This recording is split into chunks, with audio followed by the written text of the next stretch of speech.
বহরমপুর শহর যুব তৃণমূলের সভাপতি পাপাই ঘোষের ঘনিষ্ঠ অসীম সরকারের বাড়ি থেকে আগ্নেয়াস্ত্র সমেত বিপুল পরিমাণে গুলি বাজেয়াপ্ত করেছে বহরমপুর থানার পুলিশ। এই ঘটনায় পুলিশ অসীমের স্ত্রী টুকু সরকারকে গ্রেপ্তার করেছে। শুক্রবার গভীর রাতে বহরমপুর পুরসভার ৩ নম্বর ওয়ার্ডের গির্জাপাড়া এলাকায় অসীমের বাড়িতে হানা দিয়ে ওই অস্ত্র বাজেয়াপ্ত করেছে পুলিশের অনুমান শনিবার দুপুরে বহরমপুর থানায় এক সাংবাদিক বৈঠক করে মুর্শিদাবাদের deputy police super Sushanta Rajbanshi তিনি বলে দেন, গোপন সূত্রে খবর পেয়ে পুলিশ গির্জাপাড়া এলাকায় অসীম সরকারের বাড়ি হানা দিয়ে 3টে 7.65 বোরের অত্যাধুনিক পিস্তল ও 7.65 বোরের 9টি গুলি এবং 50টি 9mm বোরের গুলি, 4টে ম্যাগাজিন বাজেয়াপ্ত করা হয়েছে।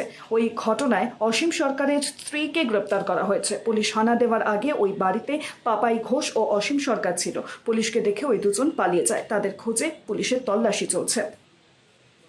বিশেষ সূত্রের মাধ্যমে গোপন সংবাদ পেয়ে বহরমপুর থানার পুলিশ, আমাদের যে বহরমপুর থানার অন্তর্গত গির্জাপাড়া খাগড়ার ওখানে অসীম সরকারের বাড়িতে একটি তল্লাশি চালায়।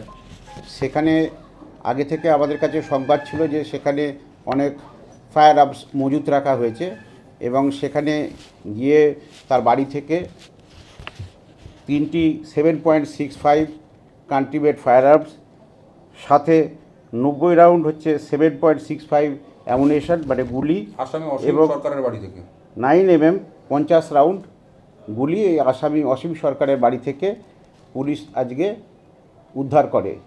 এবং অসীম সরকারের যে স্ত্রী টুকু সরকার, ওনাকে আমরা গ্রেপ্তার করি এবং ওনার বয়ানের মাধ্যমে যেটা জানা যায় যে আরও দুজন ওইখানে পালিয়ে গেছেন এবং আমরাও দেখি দুজনকে পালিয়ে যেতে।